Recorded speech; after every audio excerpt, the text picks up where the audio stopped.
नमः शिवाय। भारत माता ಶಿವಶಕ್ತಿ ಅವತಾರ್ ಸತ್ಯ ಗೀತಾ ಮುರಳಿ. ಓಂ. ಪಿತಾಶ್ರೀ ಶಿವ ತಂದೆಯ ನೆನಪಿದೆಯೇ? ಮುರಳಿಯ ದಿನಾಂಕ 11/3/2026. ಬೆಳಗಿನ ತರಗತಿ ರಿವೈಸ್ ಕೋರ್ಸ್ 22/10/1968. ಓಂ ನಮಃ ಶಿವಾಯ. ಸಿಕ್ಕಿಲ್ಲದೆ ಮಕ್ಕಳೇ, ನೀವು ರಾಜ ಋಷಿಗಳಾಗಿದ್ದೀರಿ. ಅವರು ಹಠಯೋಗ ಋಷಿಗಳಾಗಿದ್ದಾರೆ. ಅವರಿಗೂ ನಿಮಗೂ ಹಗಲು ರಾತ್ರಿಯ ವ್ಯತ್ಯಾಸವಿದೆ. ಅವರ ಸನ್ಯಾಸವು ಕಚ್ಚಾ ಆಗಿದೆ, ಹದ್ದಿನದ್ದಾಗಿದೆ, ಕೇವಲ ಮನೆ ಮಠ ಬಿಡುವುದಾಗಿದೆ. ನಿಮ್ಮ ಸನ್ಯಾಸ ಅಥವಾ ವೈರಾಗ್ಯವು ಬೇಹದ್ದಿನದ್ದಾಗಿದೆ, ಇಡೀ ಹಳೆಯ ಪ್ರಪಂಚವನ್ನು ಬಿಡುವುದಾಗಿದೆ. ಓಂ ನಮಃ ಶಿವಾಯ. ಆತ್ಮಿಕ ಮಧುರಾತಿ ಮಧುರ ಮಕ್ಕಳಿಗೆ ಆತ್ಮಿಕ ತಂದೆ ತಿಳಿಸುತ್ತಾರೆ, ನೀವೆಲ್ಲ ಮಕ್ಕಳು ಏನು ಮಾಡುತ್ತಿದ್ದೀರಿ? ನಿಮ್ಮದು ಅವ್ಯಭಿಚಾರಿ ನೆನಪಾಗಿದೆ. ಒಂದು ವ್ಯಭಿಚಾರಿ ನೆನಪು ಅಂದರೆ ಅನೇಕರನ್ನು ನೆನಪು ಮಾಡುವುದು. ಮತ್ತೊಂದು ಅವ್ಯಭಿಚಾರಿ ನೆನಪು ಕೇವಲ ಒಬ್ಬ ಭಗವಂತನನ್ನೇ ನೆನಪು ಮಾಡುವುದು. ನಿಮ್ಮೆಲ್ಲರದು ಅವ್ಯಭಿಚಾರಿ ನೆನಪಾಗಿದೆ, ಅಂದರೆ ಕೇವಲ ಒಬ್ಬ ಭಗವಂತನನ್ನು ನೆನಪು ಮಾಡುವುದಾಗಿದೆ. ಯಾರ ನೆನಪಾಗಿದೆ? ಒಬ್ಬ ತಂದೆಯದ್ದು. ತಂದೆಯನ್ನು ನೆನಪು ಮಾಡುತ್ತಾ ಮಾಡುತ್ತಾ ನಿಮ್ಮ ಪಾಪಗಳು ಕತ್ತರಿಸಿ ಹೋಗುತ್ತವೆ ಮತ್ತು ನೀವು ಅಲ್ಲಿಗೆ ತಲುಪುತ್ತೀರಿ. ಪಾವನರಾಗಿ ಮತ್ತೆ ಹೊಸ ಪ್ರಪಂಚಕ್ಕೆ ಹೋಗಬೇಕಿದೆ. ಆತ್ಮಗಳು ಹೋಗಬೇಕಾಗಿದೆ. ಆತ್ಮವೇ ಈ ಕರ್ಮೇಂದ್ರಿಯಗಳ ಮೂಲಕ ಎಲ್ಲ ಕರ್ಮಗಳನ್ನು ಮಾಡುತ್ತದೆ. ಆದ್ದರಿಂದ ತಂದೆ ಹೇಳುತ್ತಾರೆ, ತಮ್ಮನ್ನು ಆತ್ಮ ಎಂದು ತಿಳಿದುಕೊಳ್ಳಿ ಮತ್ತು ತಂದೆಯನ್ನು ನೆನಪು ಮಾಡಿರಿ. ಮನುಷ್ಯರು ಭಕ್ತಿ ಮಾರ್ಗದಲ್ಲಿ ಅನೇಕರನ್ನು ನೆನಪು ಮಾಡುತ್ತಾರೆ. ನೀವು ಒಬ್ಬರನ್ನೇ ನೆನಪು ಮಾಡಬೇಕು. ಭಕ್ತಿಯನ್ನು ಸಹ ಮೊದಲು ನೀವು ಶ್ರೇಷ್ಠಾತಿ ಶ್ರೇಷ್ಠ ಒಬ್ಬ ಶಿವಬಾಬನನ್ನೇ ಮಾಡಿದ್ದೀರಿ. ಅದನ್ನೇ ಅವ್ಯಭಿಚಾರಿ ನೆನಪು ಎಂದು ಕರೆಯಲಾಗುತ್ತದೆ.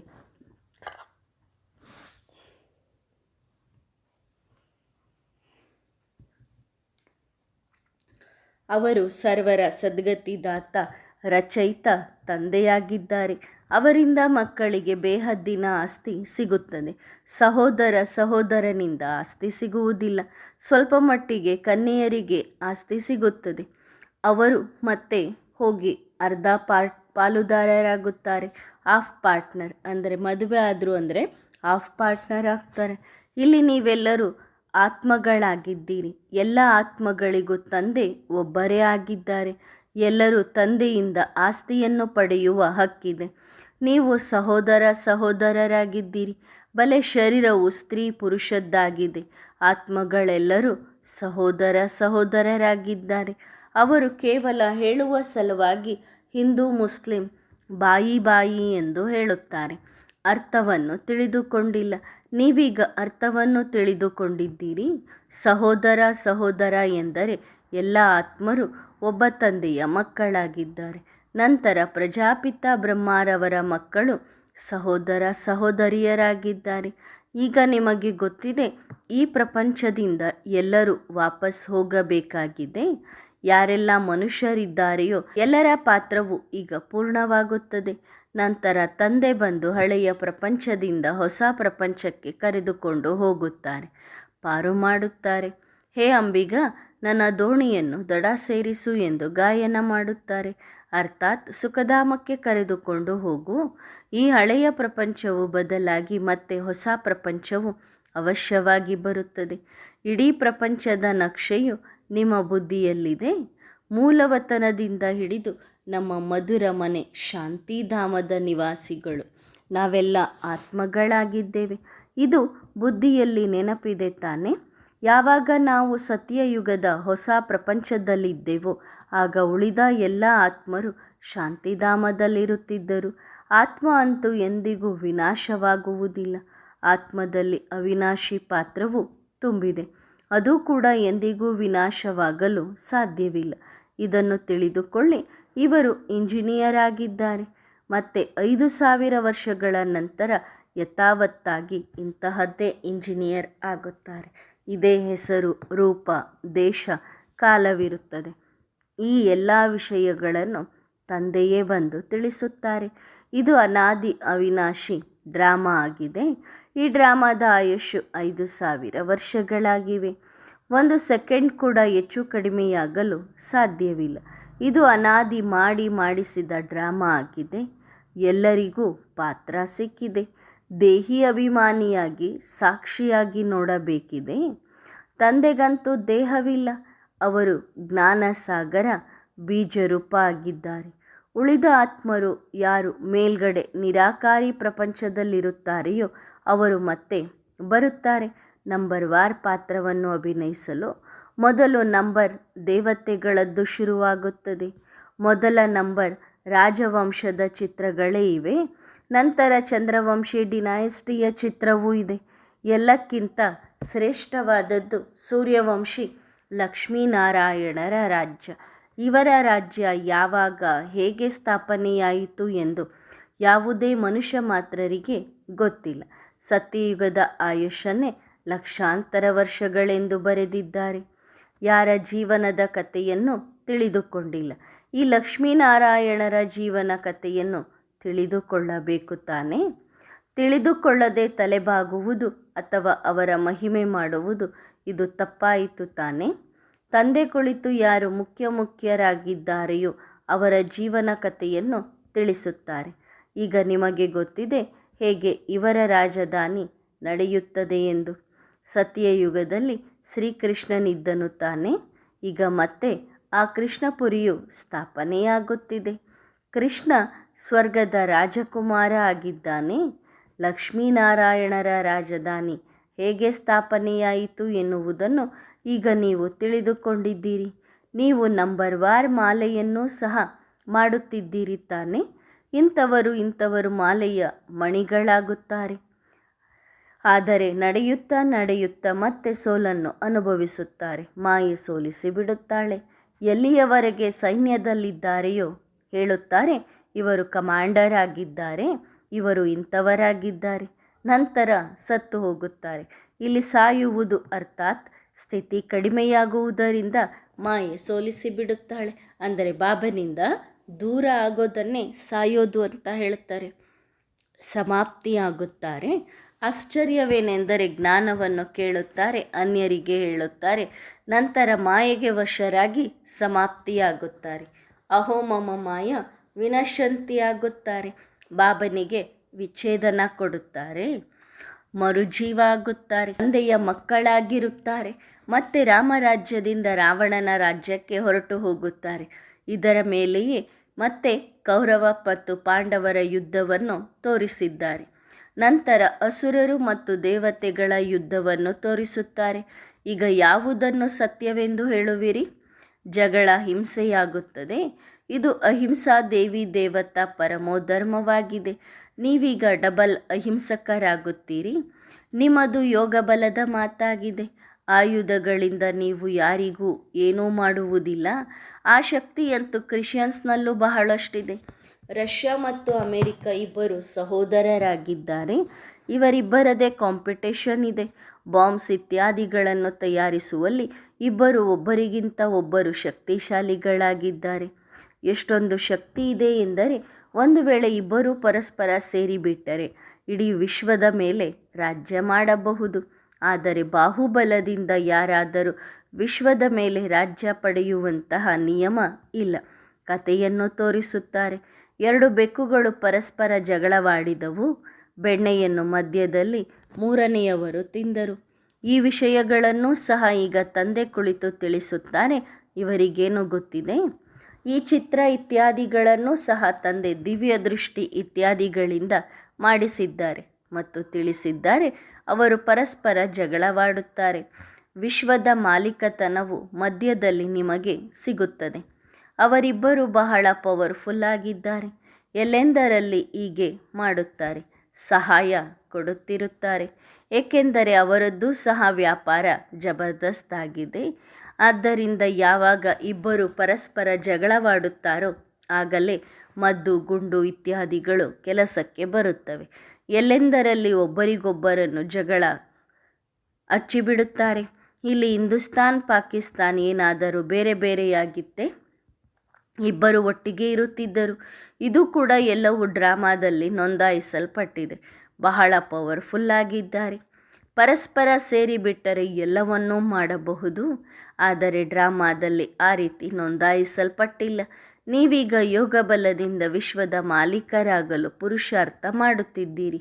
ಅವರು ಪರಸ್ಪರ ಜಗಳವಾಡುತ್ತಾರೆ. ಬೆಣ್ಣೆಯನ್ನು ಮಧ್ಯದಲ್ಲಿ ನೀವು ತಿನ್ನುತ್ತೀರಿ. ಬೆಣ್ಣೆ ಅರ್ಥಾತ್ ವಿಶ್ವದ ಮಾಲೀಕತನ ನಿಮಗೆ ಸಿಗುತ್ತದೆ ಮತ್ತು ಬಹಳ ಸಹಜ ರೀತಿಯಲ್ಲಿ ಸಿಗುತ್ತದೆ. ತಂದೆ ಹೇಳುತ್ತಾರೆ, ಮಧುರ ಮಕ್ಕಳೇ, ಒಂದು ಪವಿತ್ರರಾಗುವುದು ಅವಶ್ಯವಾಗಿ ಬೇಕು.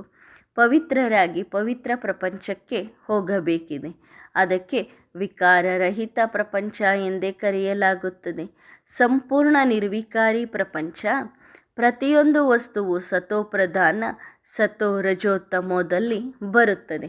ಇದನ್ನು ತಂದೆಯೇ ತಿಳಿಸುತ್ತಾರೆ. ನಿಮ್ಮಲ್ಲಿ ಈ ಬುದ್ಧಿ ಇರಲಿಲ್ಲ, ಏಕೆಂದರೆ ಶಾಸ್ತ್ರಗಳಲ್ಲಿ ಲಕ್ಷಾಂತರ ವರ್ಷಗಳೆಂದು ಹೇಳಿದ್ದಾರೆ. ಭಕ್ತಿಯೇ ಅಜ್ಞಾನದ ಕತ್ತಲೆಯಾಗಿದೆ. ಇದು ಕೂಡ ನಿಮಗೆ ಮೊದಲು ಗೊತ್ತಿತ್ತೇನೋ? ಈಗ ತಿಳಿದುಕೊಂಡಿದ್ದೀರಿ. ಅವರು ಹೇಳುತ್ತಾರೆ, ಕಲಿಯುಗವು ಇನ್ನು 40,000 ವರ್ಷಗಳವರೆಗೆ ನಡೆಯುತ್ತದೆ ಎಂದು. ಒಳ್ಳೆಯದು. 40,000 ವರ್ಷಗಳು ಪೂರ್ಣವಾದರೆ ಮತ್ತೇನಾಗುತ್ತದೆ? ಯಾರಿಗೂ ಗೊತ್ತಿಲ್ಲ. ಆದ್ದರಿಂದ ಹೇಳಲಾಗುತ್ತದೆ, ಅಜ್ಞಾನದ ನಿದ್ದೆಯಲ್ಲಿ ಮಲಗಿದ್ದಾರೆ ಎಂದು. ಭಕ್ತಿಯು ಅಜ್ಞಾನವಾಗಿದೆ. ಜ್ಞಾನ ಕೊಡುವವರು ಒಬ್ಬರೇ ಬೇಹದ್ದಿನ ತಂದೆಯಾಗಿದ್ದಾರೆ. ಜ್ಞಾನದ ಸಾಗರರಾಗಿದ್ದಾರೆ. ನೀವು ಜ್ಞಾನ ನದಿಗಳಾಗಿದ್ದೀರಿ. ತಂದೆ ಬಂದು ನಾವು ಮಕ್ಕಳಿಗೆ ಅರ್ಥಾತ್ ಆತ್ಮಗಳಿಗೆ ಓದಿಸುತ್ತಾರೆ. ಅವರು ತಂದೆಯೂ ಆಗಿದ್ದಾರೆ, ಟೀಚರ್ ಕೂಡ ಆಗಿದ್ದಾರೆ, ಸದ್ಗುರು ಕೂಡ ಆಗಿದ್ದಾರೆ. ಬೇರೆ ಯಾರೂ ಸಹ ಹೀಗೆ ಹೇಳುವುದಿಲ್ಲ, ಇವರು ನಮ್ಮ ತಂದೆ, ಟೀಚರ್, ಗುರು ಆಗಿದ್ದಾರೆ ಎಂದು. ಸಾಧು ಸಂತರು ಇತ್ಯಾದಿಗಳಿಗೂ ಸಹ ಎಂದಿಗೂ ಯಾರೂ ಹೀಗೆ ಹೇಳುವುದಿಲ್ಲ. ಇದು ಬೇಹದ್ದಿನ ಮಾತಾಗಿದೆ. ಬೇಹದ್ದಿನ ತಂದೆ, ಟೀಚರ್, ಸದ್ಗುರು ಆಗಿದ್ದಾರೆ. ಯಾರು ಕುಳಿತು ತಿಳಿಸುತ್ತಾರೆ, ನಾನು ನಿಮ್ಮ ಸುಪ್ರೀಂ ತಂದೆಯಾಗಿದ್ದೇನೆ, ನೀವೆಲ್ಲರೂ ನನ್ನ ಮಕ್ಕಳಾಗಿದ್ದೀರಿ. ನೀವು ಕೂಡ ಹೇಳುತ್ತೀರಿ, ಬಾಬಾ ನೀವು ಅವರೇ ಆಗಿದ್ದೀರಿ. ತಂದೆ ಕೂಡ ಹೇಳುತ್ತಾರೆ, ನೀವು ಕಲ್ಪಕಲ್ಪವೂ ಸಿಗುತ್ತೀರಿ. ಹಾಗಾದರೆ ಅವರು ಪರಮಪಿತ ಸುಪ್ರೀಂ ತಂದೆಯಾಗಿದ್ದಾರೆ. ಅವರು ಬಂದು ನಾವು ಮಕ್ಕಳಿಗೆ ಎಲ್ಲ ವಿಷಯಗಳನ್ನು ತಿಳಿಸುತ್ತಾರೆ. ಕಲಿಯುಗದ ಆಯುಷು 40,000 ವರ್ಷಗಳೆಂದು ಹೇಳುವುದು ಸಂಪೂರ್ಣ ಸುಳ್ಳಾಗಿದೆ. 5,000 ವರ್ಷಗಳಲ್ಲಿ ಎಲ್ಲರೂ ಜಗತ್ತಿಗೆ ಬಂದು ಬಿಡುತ್ತಾರೆ. ತಂದೆ ತಿಳಿಸುತ್ತಾರೆ, ನೀವು ಒಪ್ಪಿಕೊಳ್ಳುತ್ತೀರಿ, ಅರ್ಥ ಮಾಡಿಕೊಳ್ಳುತ್ತೀರಿ. ನೀವು ಹೀಗೆ ಒಪ್ಪಿಕೊಳ್ಳುವುದಿಲ್ಲ ಎಂದೇನಿಲ್ಲ. ಒಂದು ವೇಳೆ ಒಪ್ಪಿಕೊಳ್ಳದಿದ್ದರೆ ಇಲ್ಲಿಗೆ ಬರುತ್ತಿರಲಿಲ್ಲ. ಈ ಧರ್ಮದವರಲ್ಲದಿದ್ದರೆ ಒಪ್ಪಿಕೊಳ್ಳುವುದಿಲ್ಲ. ತಂದೆ ತಿಳಿಸಿದ್ದಾರೆ, ಸಂಪೂರ್ಣ ಆಧಾರವು ಭಕ್ತಿಯ ಮೇಲಿದೆ. ಯಾರು ಬಹಳ ಭಕ್ತಿ ಮಾಡಿದ್ದಾರೆಯೋ ಭಕ್ತಿಯ ಫಲವೂ ಸಹ ಮೊದಲು ಅವರಿಗೆ ಸಿಗಬೇಕಿದೆ. ಅವರಿಗೆ ಮಾತ್ರ ತಂದೆ ಬೇಹದ್ದಿನ ಆಸ್ತಿಯನ್ನು ಕೊಡುತ್ತಾರೆ. ನಿಮಗೆ ಗೊತ್ತಿದೆ, ನಾವೇ ದೇವತೆಗಳು ವಿಶ್ವದ ಮಾಲೀಕರಾಗುತ್ತೇವೆ. ಇನ್ನೂ ಸ್ವಲ್ಪ ದಿನಗಳಿವೆ. ಈ ಹಳೆಯ ಪ್ರಪಂಚದ ವಿನಾಶ ಅಂತೂ ತೋರಿಸಲ್ಪಟ್ಟಿದೆ. ಬೇರೆ ಯಾವುದೇ ಶಾಸ್ತ್ರಗಳಲ್ಲಿ ಇಂತಹ ವಿಷಯಗಳಿಲ್ಲ. ಒಂದು ಗೀತೆ ಮಾತ್ರ ಇದೆ. ಭಾರತದ ಧರ್ಮಶಾಸ್ತ್ರವೂ ಸಹ ಗೀತೆಯೇ ಆಗಿದೆ. ಪ್ರತಿಯೊಬ್ಬರು ತಮ್ಮ ಧರ್ಮಶಾಸ್ತ್ರವನ್ನು ಓದಬೇಕು ಮತ್ತು ಆ ಧರ್ಮವು ಯಾರ ಮೂಲಕ ಸ್ಥಾಪನೆಯಾಯಿತು ಅವರನ್ನೂ ಸಹ ತಿಳಿದುಕೊಳ್ಳಬೇಕು. ಹೇಗೆ ಕ್ರಿಶ್ಚಿಯನ್ಸ್ ಕ್ರೈಸ್ತರನ್ನು ಒಪ್ಪಿಕೊಳ್ಳುತ್ತಾರೆ, ಅವರನ್ನೇ ತಿಳಿದುಕೊಂಡಿದ್ದಾರೆ, ಪೂಜಿಸುತ್ತಾರೆ. ನೀವು ಆದಿ ಸನಾತನ ದೇವಿ ದೇವತಾ ಧರ್ಮದವರಾಗಿದ್ದೀರಿ, ಆದ್ದರಿಂದ ದೇವತೆಗಳನ್ನೇ ಪೂಜಿಸುತ್ತೀರಿ. ಆದರೆ ಇತ್ತೀಚೆಗೆ ತಮ್ಮ ಧರ್ಮವನ್ನು ಹಿಂದೂ ಎಂದು ಹೇಳುತ್ತಾರೆ. ಬಾಬಾ ತಿಳಿಸಿದ್ದರು, ಮೊಟ್ಟಮೊದಲು ಆರಂಭದಲ್ಲಿ ಸಾವರ್ಕರ್ ಬಂದಿದ್ದರು. ಅವರನ್ನು ಕೇಳಲಾಯಿತು, ನೀವು ಯಾವ ಧರ್ಮದವರು? ಆಗ ಅವರು ಹೇಳಿದರು, ಮೂಲತಃ ನಾನು ದೇವಿ ದೇವತಾ ಧರ್ಮದವನಾಗಿದ್ದೇನೆ, ಆದರೆ ಈಗ ಹಿಂದೂ ಧರ್ಮವೆಂದು ಹೇಳುತ್ತೇವೆ, ಏಕೆಂದರೆ ನಾವು ಅಸುರರು, ವಿಕಾರಿಗಳು, ಪಾಪಿಗಳಾಗಿದ್ದೇವೆ. ಹಾಗಾದರೆ ನಮ್ಮನ್ನು ನಾವು ದೇವತೆಗಳೆಂದು ಹೇಗೆ ಹೇಳಿಕೊಳ್ಳುವುದು? ಅವರಿಗೆ ಹೇಳಲಾಯಿತು, ಹಾಗಾದರೆ ಇಲ್ಲಿಗೆ ಬಂದು ಪಾವನರಾಗಿರಿ. ಆಗ ಅವರು ಹೇಳಿದರು, ನಮಗೆ ಬಿಡುವಿಲ್ಲ. ನಾವು ರಾಜಯೋಗವನ್ನು ಹೇಗೆ ಕಲಿಯುವುದು? ನೀವು ಮಕ್ಕಳು ಈಗ ರಾಜಯೋಗವನ್ನು ಕಲಿಯುತ್ತಿದ್ದೀರಿ. ನೀವು ರಾಜ ಋಷಿಗಳಾಗಿದ್ದೀರಿ. ಅವರು ಹಠಯೋಗ ಋಷಿಗಳಾಗಿದ್ದಾರೆ. ಅವರಿಗೂ ನಿಮಗೂ ಹಗಲು ರಾತ್ರಿಯ ವ್ಯತ್ಯಾಸವಿದೆ. ಅವರ ಸನ್ಯಾಸವು ಕಚ್ಚಾ ಆಗಿದೆ, ಹದ್ದಿನದ್ದಾಗಿದೆ, ಕೇವಲ ಮನೆ ಮಠ ಬಿಡುವುದಾಗಿದೆ. ನಿಮ್ಮ ಸನ್ಯಾಸ ಅಥವಾ ವೈರಾಗ್ಯವು ಇಡೀ ಹಳೆಯ ಪ್ರಪಂಚವನ್ನು ಬಿಡುವುದಾಗಿದೆ. ಮೊಟ್ಟ ಮೊದಲು ತಮ್ಮ ಮಧುರ ಮನೆಗೆ ಹೋಗಿ ಮತ್ತೆ ಹೊಸ ಪ್ರಪಂಚ ಸತ್ಯಯುಗದಲ್ಲಿ ಬರುತ್ತೀರಿ. ಬ್ರಹ್ಮಾರವರ ಮೂಲಕ ಆದಿ ಸನಾತನ ದೇವಿ ದೇವತಾ ಧರ್ಮದ ಸ್ಥಾಪನೆಯಾಗುತ್ತದೆ. ಈಗ ಇದು ಹಳೆಯ ಪತಿತ ಪ್ರಪಂಚವಾಗಿದೆ. ಇದು ಅರ್ಥ ಮಾಡಿಕೊಳ್ಳುವ ಮಾತಾಗಿದೆ. ತಂದೆಯ ಮೂಲಕ ಓದುತ್ತಿದ್ದೀರಿ. ಇದು ಅವಶ್ಯವಾಗಿ ಸತ್ಯವಾಗಿದೆ ತಾನೇ. ಇದರಲ್ಲಿ ನಿಶ್ಚಯವಿಲ್ಲದಿರುವ ಮಾತೇ ಇಲ್ಲ. ಎಲ್ಲರೂ ತಿಳಿದುಕೊಂಡಿದ್ದಾರೆ ಈ ಜ್ಞಾನವನ್ನು ತಂದೆಯೇ ಓದಿಸುತ್ತಾರೆ ಎಂದು. ತಂದೆ ಟೀಚರ್ ಕೂಡ ಆಗಿದ್ದಾರೆ, ಸತ್ಯ ಸದ್ಗುರು ಕೂಡ ಆಗಿದ್ದಾರೆ, ಜೊತೆಯಲ್ಲಿ ಕರೆದುಕೊಂಡು ಹೋಗುವವರಾಗಿದ್ದಾರೆ. ಆದರೆ ಆ ಗುರುಗಳು ಅರ್ಧದಲ್ಲೇ ಬಿಟ್ಟು ಹೊರಟು ಹೋಗುತ್ತಾರೆ. ಒಬ್ಬ ಗುರು ಹೋದರೆ ಮತ್ತೆ ಮತ್ತೊಬ್ಬರನ್ನು ಗುರುವನ್ನಾಗಿ ಮಾಡಿಕೊಳ್ಳುತ್ತಾರೆ. ಅವರ ಶಿಷ್ಯನನ್ನು ಸಿಂಹಾಸನದ ಮೇಲೆ ಕೂರಿಸುತ್ತಾರೆ. ಇಲ್ಲಿ ತಂದೆ ಮತ್ತು ಮಕ್ಕಳ ಮಾತಾಗಿದೆ. ಅದು ಮತ್ತೆ ಗುರು ಮತ್ತು ಶಿಷ್ಯನ ಮಾತಾಗಿದೆ, ಹಕ್ಕಾಗಿದೆ. ಆಸ್ತಿಯಂತೂ ತಂದೆಯದ್ದು ಬೇಕು ತಾನೆ. ಶಿವಬಾಬಾ ಬರುವುದೇ ಭಾರತದಲ್ಲಿ. ಶಿವರಾತ್ರಿಯೂ ಇದೆ. ಕೃಷ್ಣನ ರಾತ್ರಿಯನ್ನು ಸಹ ಆಚರಿಸುತ್ತಾರೆ. ಶಿವನ ಜನ್ಮ ಪತ್ರಿಕೆಯಂತೂ ಇಲ್ಲ. ಆಚರಿಸುವುದು ಹೇಗೆ? ಅವರ ತಿಥಿ ತಾರೀಖಂತೂ ಇರುವುದಿಲ್ಲ. ಕೃಷ್ಣ ಯಾರೋ ಮೊದಲ ನಂಬರ್ನವನಾಗಿದ್ದನೋ ಅವನನ್ನು ತೋರಿಸುತ್ತಾರೆ. ತಂದೆ ಹೇಳುತ್ತಾರೆ, ಮುಂದೆ ನಿಮಗೆ ಬಹಳ ರಹಸ್ಯದ ವಿಷಯಗಳನ್ನು ತಿಳಿಸುತ್ತೇನೆ. ಮೊಟ್ಟ ಮೊದಲು ಈ ನಿಶ್ಚಯ ಮಾಡಿಕೊಳ್ಳಬೇಕು, ಅವರು ನಾವೆಲ್ಲ ಆತ್ಮಗಳ ತಂದೆಯಾಗಿದ್ದಾರೆ. ಅವರನ್ನು ನೆನಪು ಮಾಡಬೇಕು. ಮನ್ಮನಾಭವ ಎನ್ನುವುದರ ಅರ್ಥವೂ ಇದೇ ಆಗಿದೆ. ಉಳಿದಂತೆ ಕೃಷ್ಣ ಭಗವಾನುವಾಚಂತೂ ಇಲ್ಲ. ಒಂದು ವೇಳೆ ಕೃಷ್ಣನಾಗಿದ್ದರೆ ಮತ್ತೆ ಅವರ ಬಳಿ ಎಲ್ಲರೂ ಹೊರಟು ಹೋಗುತ್ತಾರೆ. ಎಲ್ಲರೂ ಗುರುತಿಸುತ್ತಾರೆ. ಮತ್ತೆ ಹೀಗೇಕೆ ಹೇಳುತ್ತಾರೆ, ನನ್ನನ್ನು ಕೋಟಿಗಳಲ್ಲಿ ಯಾರಾದರೂ ಒಬ್ಬರು ತಿಳಿದುಕೊಳ್ಳುತ್ತಾರೆ ಎಂದು. ಇದನ್ನು ತಂದೆ ತಿಳಿಸುತ್ತಾರೆ. ಆದ್ದರಿಂದ ಮನುಷ್ಯರಿಗೆ ಅರ್ಥ ಮಾಡಿಕೊಳ್ಳಲು ಕಷ್ಟವಾಗುತ್ತದೆ. ಮುಂದೆಯೂ ಹೀಗೆಯೇ ಆಗುತ್ತಿತ್ತು. ಅಂದರೆ ಇದಕ್ಕೂ ಮೊದಲು ಹೀಗೆ ಆಗ್ತಿತ್ತು. ನಾನೇ ಬಂದು ದೇವಿ ದೇವತಾ ಧರ್ಮದ ಸ್ಥಾಪನೆ ಮಾಡಿದ್ದೆ. ಮತ್ತು ಈ ಶಾಸ್ತ್ರ ಇತ್ಯಾದಿಗಳೆಲ್ಲವೂ ಗುಪ್ತವಾಗಿ ಬಿಡುತ್ತವೆ. ಮತ್ತು ತಮ್ಮ ಸಮಯಕ್ಕೆ ಸರಿಯಾಗಿ ಭಕ್ತಿ ಮಾರ್ಗದ ಶಾಸ್ತ್ರ ಇತ್ಯಾದಿಗಳು ತಾವಾಗಿಯೇ ಹೊರಬರುತ್ತವೆ. ಸತ್ಯಯುಗದಲ್ಲಿ ಒಂದೇ ಒಂದು ಶಾಸ್ತ್ರವೂ ಇರುವುದಿಲ್ಲ. ಭಕ್ತಿಯ ಹೆಸರೇ ಇರುವುದಿಲ್ಲ. ಈಗ ಭಕ್ತಿಯ ರಾಜ್ಯವಿದೆ. ಎಲ್ಲಕ್ಕಿಂತ ದೊಡ್ಡವರಾಗಿದ್ದಾರೆ. ಶ್ರೀ ಶ್ರೀ 108 ಜಗದ್ಗುರು ಎಂದು ಕರೆಸಿಕೊಳ್ಳುವವರು ಇತ್ತೀಚೆಗೆ 1108 ಎಂದು ಹೇಳುತ್ತಾರೆ. ವಾಸ್ತವದಲ್ಲಿ ಈ ಮಾಲೆಯು ಇಲ್ಲಿಯದ್ದೇ ಆಗಿದೆ. ಮಾಲೆಯನ್ನು ಯಾವಾಗ ಜಪಿಸುತ್ತಾರೆಯೋ ಆಗ ತಿಳಿದುಕೊಳ್ಳುತ್ತಾರೆ. ಹೂವು ನಿರಾಕಾರವಾಗಿದೆ. ನಂತರ ಮೇರುಮಣಿ ಬ್ರಹ್ಮ ಸರಸ್ವತಿ ಜೋಡಿಮಣಿಯಾಗಿದ್ದಾರೆ. ಏಕೆಂದರೆ ಪವಿತ್ರ ಪ್ರವೃತ್ತಿ ಮಾರ್ಗವಾಗಿದೆ ತಾನೇ. ಪ್ರವೃತ್ತಿ ಮಾರ್ಗದವರು ನಿವೃತ್ತಿ ಮಾರ್ಗದವರನ್ನು ಗುರುಗಳನ್ನಾಗಿ ಮಾಡಿದರೆ ಅವರು ಏನು ಕೊಡುತ್ತಾರೆ? ಹಠಯೋಗವನ್ನು ಕಲಿಯಬೇಕಾಗುತ್ತದೆ. ಅದು ಅನೇಕ ಪ್ರಕಾರದ ಹಠಯೋಗ ಇತ್ಯಾದಿಗಳಿವೆ.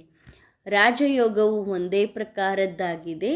ನೆನಪಿನ ಯಾತ್ರೆಯು ಒಂದೇ ಆಗಿದೆ.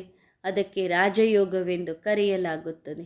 ಉಳಿದಂತೆ ಅವೆಲ್ಲವೂ ಶರೀರದ ಆರೋಗ್ಯಕ್ಕಾಗಿ ಹಠಯೋಗಗಳಾಗಿವೆ. ಈ ರಾಜಯೋಗವನ್ನು ತಂದೆಯೇ ಕಲಿಸುತ್ತಾರೆ. ತಮ್ಮನ್ನು ಆತ್ಮ ಎಂದು ತಿಳಿದುಕೊಂಡು ತಂದೆಯನ್ನು ನೆನಪು ಮಾಡಲು ಸಾಧ್ಯವಿಲ್ಲವೇ? ಆತ್ಮವು ಮೊದಲಾಗಿದೆ, ನಂತರ ಶರೀರವಿದೆ. ನೀವು ತಮ್ಮನ್ನು ಆತ್ಮದ ಬದಲಾಗಿ ಶರೀರವೆಂದು ತಿಳಿದುಕೊಂಡು ಉಲ್ಟಾ ಆಗಿದ್ದೀರಿ. ಈಗ ತಮ್ಮನ್ನು ಆತ್ಮ ಎಂದು ತಿಳಿದುಕೊಂಡು ತಂದೆಯನ್ನು ನೆನಪು ಮಾಡಿ. ಆಗ ಅಂತಿಮದ ಸ್ಮೃತಿಯಂತೆ ಮುಂದಿನ ಗತಿಯಾಗುತ್ತದೆ. ನಿಮಗೆ ಗೊತ್ತಿದೆ, ಈ ಸಮಯದಲ್ಲಿ ಪತಿತ ತಮೋ ಪ್ರಧಾನರಾಗಿದ್ದಾರೆ. ಕರೆಯುವುದು ಸಹ ಹೀಗೆಯೇ, ಹೇ ಪತಿತ ಪಾವನ ನೀವು ಬನ್ನಿರಿ. ಚಪ್ಪಾಳೆ ತಟ್ಟುತ್ತಿರುತ್ತಾರೆ ಮತ್ತು ಪತಿತ ಪಾವನ ಎಂದು ಗಾಯನ ಮಾಡುತ್ತಿರುತ್ತಾರೆ. ಈಗ ನೀರಿನ ಗಂಗೆ ಹೇಗೆ ಪಾವನರನ್ನಾಗಿ ಮಾಡುತ್ತದೆ? ಆ ನೀರು ಸಾಮಾನ್ಯ ರೀತಿಯಲ್ಲಿ ಎಲ್ಲ ಕಡೆಯೂ ಇದೆ. ಉಳಿದಂತೆ ಹೌದು, ಸತ್ಯಯುಗದಲ್ಲಿ ನಿಮ್ಮ ಪ್ರಕೃತಿಯು ದಾಸಿಯಾಗಿರುತ್ತದೆ. ಸ್ವಲ್ಪವೂ ದುಃಖ ಸಿಗುವುದಿಲ್ಲ. ಅಲ್ಲಿ ಕೇವಲ ದೇವಿ ದೇವತೆಗಳೇ ಇರುತ್ತಾರೆ ಮತ್ತು ಅವರೇ ಆಗುತ್ತಾರೆ. ಹೆಸರು, ರೂಪ ಇತ್ಯಾದಿಗಳಲ್ಲಿ ಸ್ವಲ್ಪವೂ ವ್ಯತ್ಯಾಸವಾಗುವುದಿಲ್ಲ. ಕೃಷ್ಣನೂ ಸಹ ಅವನೇ ಆಗುತ್ತಾನೆ. ಬಹಳಷ್ಟು ಜನರಿಗೆ ಸಾಕ್ಷಾತ್ಕಾರವಾಗುತ್ತದೆ. ಕೃಷ್ಣ ಜಯಂತಿಯಲ್ಲಿ ಬಹಳ ಪ್ರೀತಿಯಿಂದ ಕೃಷ್ಣನನ್ನು ತೊಟ್ಟಿಲಿನಲ್ಲಿ ಹಾಕಿ ತೂಗುತ್ತಾರೆ. ನೋಡುತ್ತಾರೆ, ಕೃಷ್ಣನ ಬಾಯಲ್ಲಿ ಬೆಣ್ಣೆ ಇದೆ. ಆದರೆ ತಂದೆ ತಿಳಿಸುತ್ತಾರೆ, ಬೆಣ್ಣೆ ಎಂದರೆ ಅದಲ್ಲ, ಇದು ವಿಶ್ವದ ಮಾಲೀಕತನ ರೂಪದ ಬೆಣ್ಣೆಯಾಗಿದೆ. ರಚಯಿತ ಮತ್ತು ರಚನೆಯ ಜ್ಞಾನವನ್ನು ಪ್ರಪಂಚದಲ್ಲಿ ಬೇರೆ ಯಾರಿಗೂ ಗೊತ್ತಿಲ್ಲ. ಭಗವಂತನನ್ನೇ ಕಣಕಣದಲ್ಲಿ ಹಾಕಿ ಎಷ್ಟೊಂದು ನಿಂದನೆ ಮಾಡಿದ್ದಾರೆ. ಇದು ನಿಂದನೆಯಾಗಿದೆ ತಾನೇ. ತಂದೆ ಹೇಳುತ್ತಾರೆ, ಎಲ್ಲಕ್ಕಿಂತ ಹೆಚ್ಚು ನಿಂದನೆ ನನ್ನನ್ನೇ ಮಾಡಿದ್ದಾರೆ. ಅಂದರೆ ಭಗವಂತನಿಗೆ ಜಾಸ್ತಿ ನಿಂದನೆ ಮಾಡಿದ್ದಾರೆ. ನನಗೆ ಎಷ್ಟೊಂದು ಅಪಕಾರ ಮಾಡುತ್ತಾರೆ. ನಾನಾದರೂ ಬಂದು ನಿಮಗೆ ಎಷ್ಟೊಂದು ಉಪಕಾರ ಮಾಡುತ್ತೇನೆ. ಎಲ್ಲರೂ ಹೇಳುತ್ತಾರೆ, ಭಗವಂತ ಎಲ್ಲ ಕಡೆ ಹಾಜಿರುಜುರಾಗಿದ್ದಾರೆ, ಸರ್ವವ್ಯಾಪಿಯಾಗಿದ್ದಾರೆ. ತಂದೆಯನ್ನು ಯಾರೂ ನೋಡಲು ಸಾಧ್ಯವಿಲ್ಲ. ಸಾವಿರಾರು ಸೂರ್ಯಗಳ ತೇಜಸ್ಸು ಇತ್ಯಾದಿ ಯಾವುದರದ್ದಾಗಿದೆ? ಇದು ಶಿಕ್ಷಣದ ಮಾತಾಗಿದೆ. ತಂದೆ ಜ್ಞಾನಸಾಗರ ಆಗಿದ್ದಾರೆ ತಾನೇ. ಲೈಟ್ ಫುಲ್ ಎಂದು ಹೇಳಲು ಸಾಧ್ಯವಿಲ್ಲ. ಆಲ್ಮೈಟಿ ಅಥಾರಿಟಿ ಆಗಿದ್ದಾರೆ. ಒಳ್ಳೆಯದು. ಮಧುರಾತ್ಮಿಕ ಮಕ್ಕಳಿಗೆ ನೆನಪು, ಪ್ರೀತಿ ಮತ್ತು ನಮಸ್ತೆ. ಆತ್ಮಿಕ ಮಕ್ಕಳು ಆತ್ಮಿಕ ತಂದೆಗೆ ಮಾಡುವ ನೆನಪು, ಪ್ರೀತಿ ಮತ್ತು ನಮಸ್ತೆ ನಮಸ್ತೆ ನಮಸ್ತೆ. ಧನ್ಯವಾದ ಬಾಬಾ, ಶುಕ್ರಿಯ. ವರದಾನ: ಜೀವನ್ಮುಕ್ತ ಭವ. ತನುವಿನ ರೋಗ ಬರಲಿ, ಮಾಯೆಯ ಅನೇಕ ಪ್ರಕಾರದ ದಾಳಿಗಳು ಆಗಲಿ, ಆದರೆ ಆಟವೆಂದು ಅನುಭವವಾಗಲಿ. ಆಟದಲ್ಲಿ ದುಃಖವಿರುವುದಿಲ್ಲ. ಆಟವನ್ನು ಆಡುವುದೇ ಮನೋರಂಜನೆಗಾಗಿ, ದುಃಖಕ್ಕಾಗಿ ಅಲ್ಲ. ಶರೀರದ ಸಂಬಂಧದ ಯಾವುದೇ ಬಂಧನವಿರಬಾರದು. ಇದು ಆಟದಲ್ಲಿ ಕರ್ತವ್ಯವನ್ನು ನಿಭಾಯಿಸುತ್ತಿದ್ದೀರಿ. ಕರ್ತವ್ಯವನ್ನು ನಿಭಾಯಿಸುವ ಆಟವನ್ನು ಸಹ ಆಡುತ್ತಿದ್ದೀರಿ. ಆದ್ದರಿಂದ ಆಟವೆಂದು ತಿಳಿದುಕೊಳ್ಳುವುದರಿಂದ ಜೀವನ್ಮುಕ್ತಿ ಸ್ಥಿತಿಯ ಅನುಭವ ಮಾಡುತ್ತೀರಿ. ಒಳ್ಳೆಯದು. ಓಂ ನಮಃ ಶಿವಾಯ.